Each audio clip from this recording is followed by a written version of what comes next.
the art of the North, the art of the South. We are unified in a common visual language now. We all go on the internet, we all turn on the television, we all go to the cinema. The visual language that is spoken in the world today is understood by every citizen who looks at any photograph. And it's quite clear when you look at the picture hang on the wall. It's impossible to predict where everyone is coming from. You couldn't say this one is living in India, this one is living in America. It's impossible to predict from all those pictures the origins of the people making photos. That's a very interesting idea. This looks like the work of 2 or 3 very talented people. You know, there's a term that I will explain. If we take one of the most famous photographers of all times, Henri Cartier-Bresson, many of you know who I mean. You can see a Cartier-Bresson photograph on the wall from across the room, and you do not have to go up to the picture to look for the name of the photographer. I call this a visual signature, and the great photographers since the very beginning of the medium, the history of photography, has given the work of certain photographers a visual signature. It's a very, very exclusive club, and it's a very difficult thing to take a medium like photography, where all you do is push the button, and turn it into something immediately recognizable and immediately personal. This is one of the things that continues to intrigue me and makes me want to be a photographer. And when I'm in a new situation like Bangkok at night, walking down a street where everything looks different, sounds different, smells different, is different, I wonder, is it possible that my visual signature can even influence something so big? Now, when you're taking your next photograph, and everybody here is going to take a picture very soon, because it might be with your phone, it might be with your camera, you ask yourself, what is it we are really seeing when we take a picture? I ask myself that every time I put my Leica up to my eye. I question, what is it I am really seeing? And photography, your photograph will tell you exactly what you saw. You often refer that you have 3 questions before making a picture. All right, that's very very interesting, maybe to all right. emphasize that. When I do a workshop, the first thing I ask the people in the workshop to do is answer the following 3 questions. Question number 1, where are you as a photographer? And you think about it and you answer with great honesty. Where are you as a photographer? Question number 2, where would you like to be as a photographer? Question number 3, what do you think is standing in the way to becoming what you want? And for many years, I called my workshop the next step.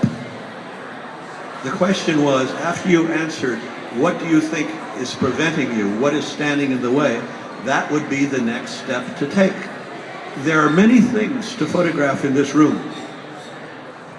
But if I told you to photograph a smiling face, you would go directly, you would start looking at every face here in a different way. I would look for a smile, and I could go directly to the smiling face.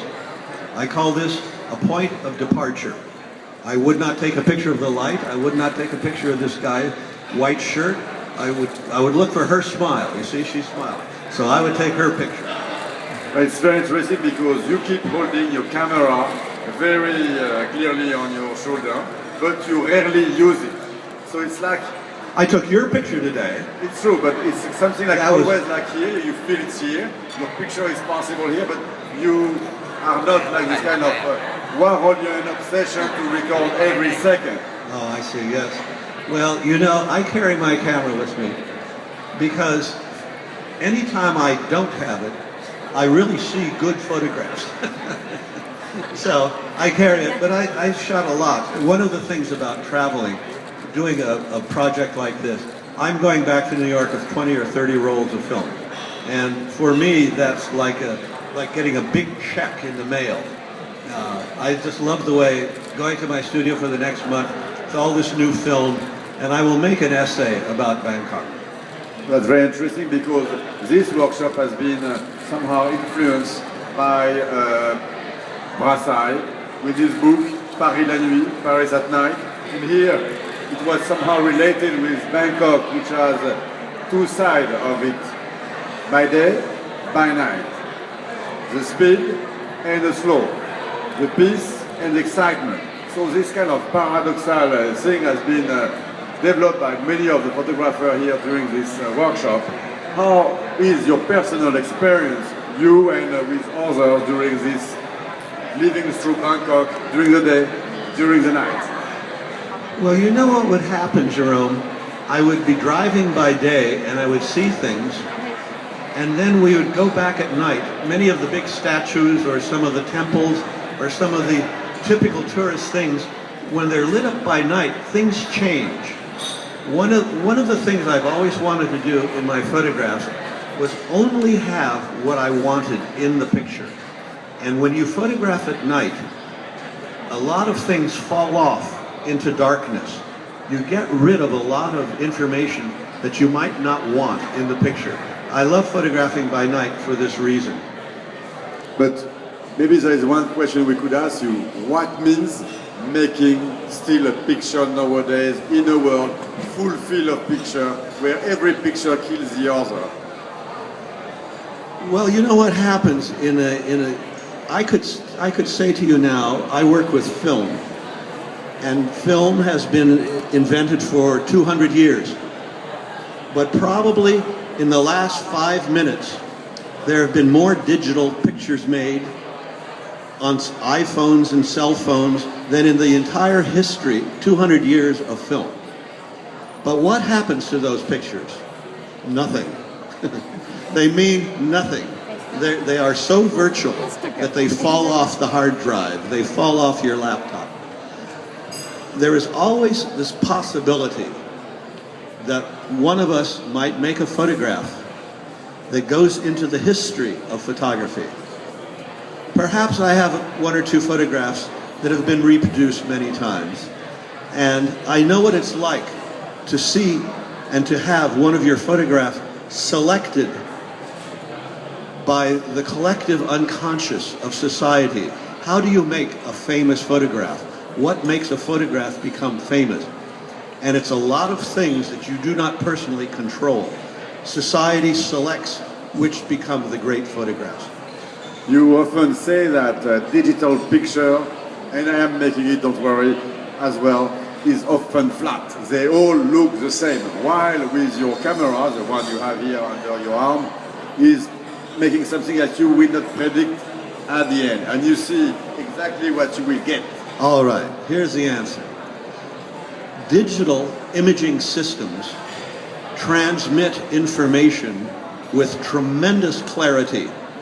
They are like the mirror. You have a subject and you take a digital image of it and you get tremendous amount of information transmitted, transferred. You put film in a camera and you take a picture, you transcend the subject. It changes things. And in the case of a great photograph, it changes things in a way that you can look at a strong photograph for a very long time. This is the power of photography. We don't yet know the power of digital. All we know is that it unifies the world. You have 6 billion people in the world, and they don't have time to develop their film.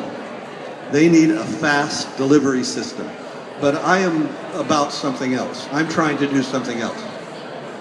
But when you look at your picture, for example, just behind you, just a hand signing here or writing a letter, it's you cropping the reality without giving everything. We have all a tendency to give everything in one image.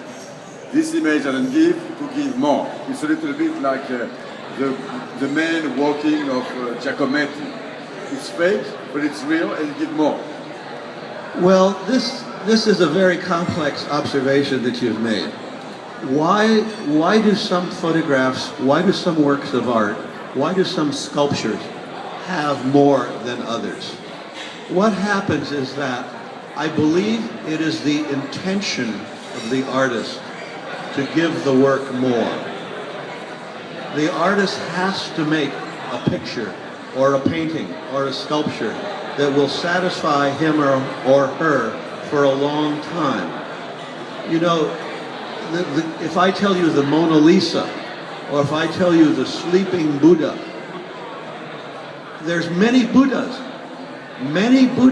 in Bangkok, in Thailand, but perhaps the Sleeping Buddha is the most famous one in the world. And this is because the artist who made that Buddha had a slightly different reason than the artists who have made all the other Buddhas. It's exactly the same thing. The artist who made that Buddha had a desire and a personal need to do something that was stronger. And that's really how I believe I've lived in the art world all my life, and I've known many great artists, many great artists, and they all kind of have that feeling. If you have some recommendation to give to a new generation of people interested in picture and holding the camera and recording everything, what would you tell them? Well, I will tell you one thing that every photographer knows. If you want your photographs to be better, move in closer. Just before you shoot, take a big step closer, and they'll be about 50% better. Big secret. Thank you very much. Thank you. Thank you to all the participants, the 9 persons who have worked with us this week. Thank you, the Meridian. See you soon in Bangkok.